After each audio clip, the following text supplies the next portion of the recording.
Liver functions के लिए group test है, 3 ग्रुप टेस्ट है, उसमें से पहली है उसका एम है डिटर्मिनेशन ऑफ सीरम बिलीरुबिन। उसके लिए रिक्वायरमेंट्स चाहिए test tube stand, normal saline, distil water, bilirubin kit, colorimeter etcetera. Bilirubin kit contents 3 agent, पहला है सोडियम नाइट्रेट, दूसरा है सल्फिनिक एसिड एंड तीसरा है कैफीन। सैंपल अनहेमोलाइज्ड सीरम होना चाहिए। उसका प्रिंसिपल है bilirubin reacts with diazotized sulphanilic acid to form azo compound, the colour of which is measured to 540 nm and it is proportional to the concentration of bilirubin. ये जो 2 reagent है उनका acid form ऐसे होना चाहिए और colour ऐसे 540 nm पर मेज़र होना चाहिए और उसका कंसंट्रेशन डायरेक्टली बिलीरुबिन के साथ मैच होना चाहिए। For the total bilirubin the reaction is accelerated by caffeine reagent. Caffeine reagent से इसका एक्सिलरेट होता है। The reading for the total and direct bilirubin are taken after 5 minutes of incubation. Bilirubin और direct bilirubin का जो हमें result चाहिए वो हमें 5 मिनट इंक्यूबेशन के बाद मिलेगा।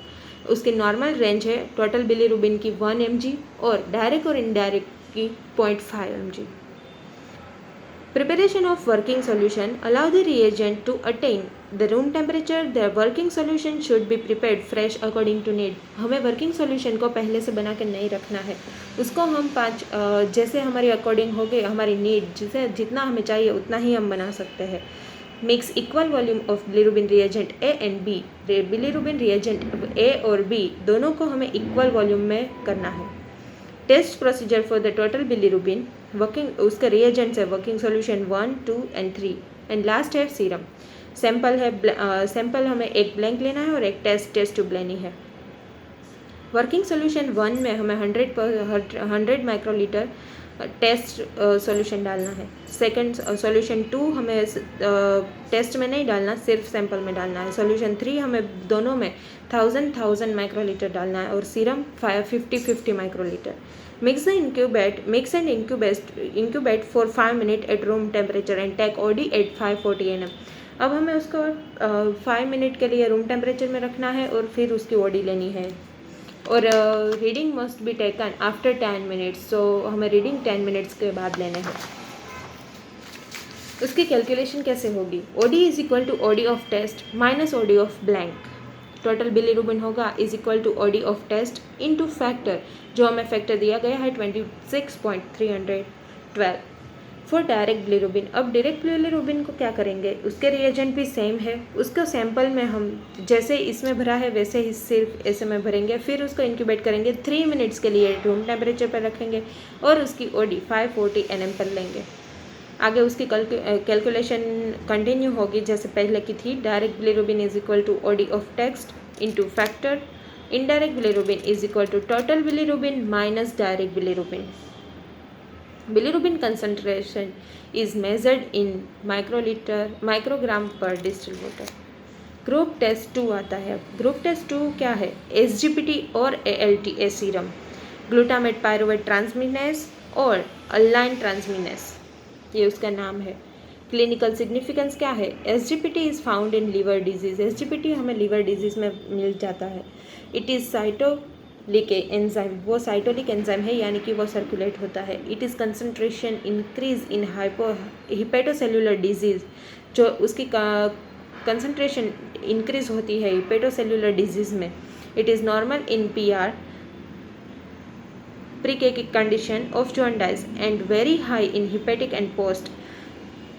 प्री जॉन्डाइस में इसकी कंडीशन नॉर्मल होती है और इसकी कंडीशन हाई कब होती है? जब हिपेटिक और जब हाई हिपेटिक होता है और यानी कि पोस्ट हिपेटिक की कंडीशन आती है। It is release into serum upon cell damage और destruction in the liver cell. Principle है oxaloglutarate plus alanine it gives L glutamate plus pyruvate, जो रिएक्शन के बाद मिलता है pyruvate plus NADH2 and LDH enzyme काम करता है और लैक्टेज प्लस NAD बनाता है। LDH इसका मतलब होता है लैक्टिक डिहाइड्रोजिनेज, NAD मतलब निकोटोनामाइड डाइम्यूक एसिड एंड NADH2 मतलब निकोटोनामाइड डाइन्यूक्लियोटाइड डाइहाइड्रोजन। अब उसकी नॉर्मल रेंज क्या है? अप टू 40 IU पर लीटर। उसकी प्रोसीजर है यूवी काइनेटिक मेथड है, उसको यूवी काइनेटिक मेथड भी कहते हैं। फर्स्ट है आइडेंटिफाई द राइट पेशेंट। पहले तो हमें सही पेशेंट, अगर पेशेंट को वो हिपेटिक है या नहीं, इसका मतलब कि हमें राइट पेशेंट को ढूंढना है। सेकेंड है collect all the requirements, all requirement को कलेक्ट करना है। डू लेबलिंग, उनको लेबलिंग करना है। Allow the working reagent to come to RT में आने के लिए उसको अलाउ करना है। फिर है keep the system ready, system को अब हमें रेडी करना है। Analyser with selective filter, for example 340 nm for UV and kinetic method used and temperature होगा 37 डिग्री यानी कि रूम टेम्परेचर पे सेटल किया जाएगा। ब्लैंक 0 एडजस्ट किया जाएगा। Take 1 millilitre working agent in a label test tube, label test tube में हमें 1 मिलीलीटर वर्किंग एजेंट को लेबल करना है। Add 50 microlitre sample in the test tube, mix it immediately and note the time, उसको mix करना है और time को नोट करना है। At the end of that 1 minute note another result as A1, 1 minute के बाद हमें A1 रिजल्ट नज़र आएगा। Again after end of the 1 minute not result number 2, अब तो हमें 1 मिनट के बाद हमें A2 रिजल्ट लेना है। अगेन नोट द A3, अब उसकी कैलकुलेशन करेंगे DA1 A2 A3 is equal to A1 minus A0 A2 minus A1 and A3 minus A2। अब DA शोधना, अगर हमें फाइंड करना है तो DA1 plus DA2 plus D3 is upon 3, उसका डिवीज़न करना है। अब record the result at proper place, अब हमें उसको प्रॉपर प्लेस पे रिकॉर्ड करना है। Keep all the reagent and its proper place, all the reagent को, ऑल दी सारे जो हमने रिएजेंट इकट्ठा किए हैं उसको हमें प्रॉपर प्लेस पे रखना है। क्लोज द सिस्टम, सिस्टम को क्लोज करके वर्किंग एरिया क्लोज साफ करके हमें वॉश द हैंड। अब उसका दूसरा पार्ट है SGOT और अल्स्टा सीरम ग्लूटामेट ऑक्जेलोरेटिक ट्रांसमिनेज और एस्परेट ट्रांसमिनेटर, उसका दूसरा प्रिंसिपल है oxoglutarate plus L aspartate, L glutamate plus oxaloacetate, oxaloacetate plus NADH2। जब उसके अंदर MDH एंजाइम काम करता है तब मैलेट प्लस NAD मिलता है। MDH है मैलेट डिहाइड्रोजिनेज, उसकी नॉर्मल रेंज है अप टू 335। उसका प्रोसीजर है identify the right person, same as ago, collect all the requirements, do labeling, allow the working reagent come to RT, keep the temperatures ready and 37 degree पे हमें room temperature पे रखना है। all the working area clean करना है। फिर उसमें take 1 microlitre of working reagent, उसको लेबल करना है। फिर add 50 microlitre of sample serum in the test tube and mix it immediately and note the time. Note the first result at A0 हमें पहला रिजल्ट लेना है। At the end of 1 minute हमें A2 लेना है। Again at the end of 1 minute हमें A2 लेना है, फिर A3 लेना है। अब उसकी कैलकुलेशन कैसे आएगी? A1 A2 A3 A1 A2 A3, A1 minus A0 A2 minus A1 and A3 minus A2। अब उसका कैलकुलेशन सेम पहले किया था, उसका प्लस, तीनों का प्लस और उसके डिवाइड बाई 3।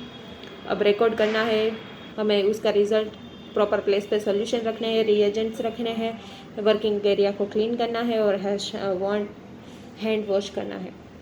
अब उसका थर्ड ग्रुप टेस्ट है ALP, alkaline phosphate. Alkaline phosphate क्या है? उसकी मेथड विजिबल काइनेटिक मेथड है। उसका प्रिंसिपल है नाइट्रोफिनॉल PO4 प्लस ADP। उसके अंदर जब ALP एंजाइम काम करता है तो P नाइट्रोफिनॉल प्लस ATP मिलता है। नॉर्मल रेंज है up to 140 litre. In growing child 275, growing child में और नॉर्मल रेंज में, नॉर्मल एडल्ट में उसका मेज़रमेंट अलग अलग रहता है। उसका प्रोसीजर सेम इज़ अबव, जैसे हमने पहले दोनों की प्रोसीजर की वैसे ही है, सेम टू सेम। प्रिकॉशंस है, the reaction liberates P nitrophenol which is very harmful. ये P नाइट्रोफिनॉल जो है वो वेरी हार्मफुल रिएजेंट है, so do not inhale the vapour, उसको वेपर में नहीं जाने देना है। अब उसका सीरम प्रोटीन और थाइमोल टर्बिडिटी है। सीरम प्रोटीन है वो प्रोटीन कंटेन करता है, और थाइमोल टर्बिडिटी है, उसका एम है डिटर्मिनेशन ऑफ थाइमोल टर्बिडिटी। उसका प्रिंसिपल क्या है? When serum is mixed with a buffered solution of thymol, turbidity is produced by reaction of gamma and beta globulins with the phenolic as a group of thymol. When serum is mixed with buffer solution, जब भी हम serum को buffer solution के साथ mix करते हैं तब उसकी टर्बिडिटी प्रोड्यूस होती है और रिएक्शन किससे करती है, अल्फा और बीटा ग्लोबुलिन से। उसकी नॉर्मल रेंज है 0 to 4 मैकग्लेन्स यूनिट। मैकग्लेन ने ये फॉर्मूला दिया था, इसका ये इसीलिए मैकग्लेन के यूनिट है, उसको 0 to 4 जितना उसका टाइप रहेगा। उसकी normal range is based upon reference book, इसकी नॉर्मल रेफरेंस बुक के अकॉर्डिंग है। क्लिनिकल सिग्निफिकेंस है उसके, thymol turbidity is found higher in infective hepatitis even after the serum bilirubin has return to normal. Turbidity उसकी higher ही रहेगी अगर उसका सीरम बिलीरुबिन अगर नॉर्मल रेंज पे आ गया वापस, फिर भी इसकी टर्बिडिटी हायर ही रहेगी। It is also slightly increase in obstructive jaundice. Obstructive jaundice में ये नॉर्मली स्लाइटली हायर रहता है। However, it is in the normal range in karyophis of liver. उसका प्रोसीजर है, take 6 ml of thymol buffer in a test tube, add 0.1 ml of serum to it and shake it well and keep at room temperature for 30 minutes. इसको हमें 30 minute तक room temperature में रखना है। उसके बाद हमें रेड फिल्टर में यानी कि 620 नैनोमीटर पे हमें उसका रीडिंग लेना है। Adjust the zero with the distil water as usual. उसकी कलेक्शन है थाइमोल टर्बिडिटी को फाइंड करने के लिए हमें OD of test into concentration of the standard solution upon OD of standard solution. अब उसकी वजह से हमें RT इंटू 10 अपॉन RS मिलेगा। सो ये था हमारे 3 टेस्ट जो हमें लिवर फंक्शंस को लिवर फंक्शंस के फॉर्मूलाज जानने में मदद करेंगे।